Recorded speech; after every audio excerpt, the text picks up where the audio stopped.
दोस्तों, ये कहानी है एक ऐसे इंसान की जिसने ऐसे भारत में जन्म लिया जहां समाज के उच्च वर्ग के लोग गरीब और दलित वर्ग पर भीषण अत्याचार और शोषण कर रहे थे। लेकिन समाज की इस घृणा, अपमान और तिरस्कार के बावजूद उन्होंने ऐसी शिक्षा हासिल की जिसकी बदौलत वो भारत के संविधान के निर्माता बन गए। दोस्तों, मैं बात कर रहा हूँ डॉक्टर भीमराव अंबेडकर जी की, जिनका जन्म 14 अप्रैल 1891 को मध्य प्रदेश के मऊ गांव में पिता रामजी मालोजी सकपाल और मां भीमाबाई की 14वीं संतान के रूप में हुआ। उनके पिता रामजी ब्रिटिश सेना में मऊ छावनी में एक सैनिक थे।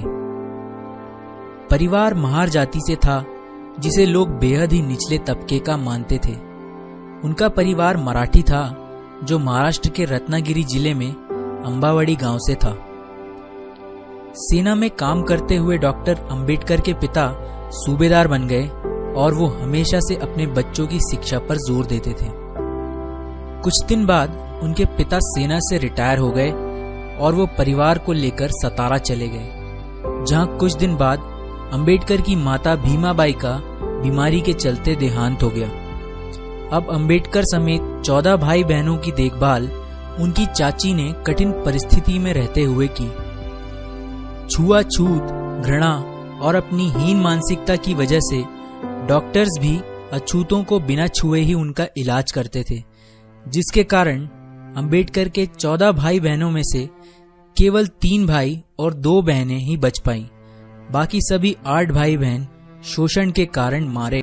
लेकिन यहाँ अंबेडकर जी को छुआछूत के ऐसे कड़वे अनुभव हुए जो वो जीवन भर नहीं भुला पाए।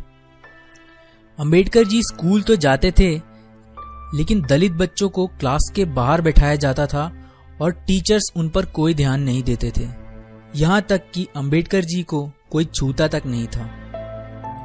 प्यास लगने पर स्कूल का चपरासी दूर से पानी डालता था, जिसे वो अपने हाथों से इकट्ठा करके पीते थे, क्योंकि मटके को छूने और ग्लास से पानी पीने की इजाजत तक उनको नहीं थी। और जिस दिन चपरासी नहीं आ पाता, उस दिन अंबेडकर जी को प्यासा ही पूरा दिन गुजारना पड़ता था। भीम स्कूल जाते समय पास के कुएं से पानी खींचकर पी लेते थे। कुछ ब्राह्मणों ने उन्हें ऐसा करते हुए देख लिया। फिर क्या था, एक दिन भीम को उसी कुएं पर पकड़ लिया गया और जूते चप्पलों से जमकर उनकी पिटाई की गई और इस शर्त पर छोड़ा गया कि वो फिर कभी उस कुएं का पानी नहीं पिएगा। और एक बार वो बाल कटवाने के लिए नाई के पास गए तो नाई को पता था कि वो महार जाति का है।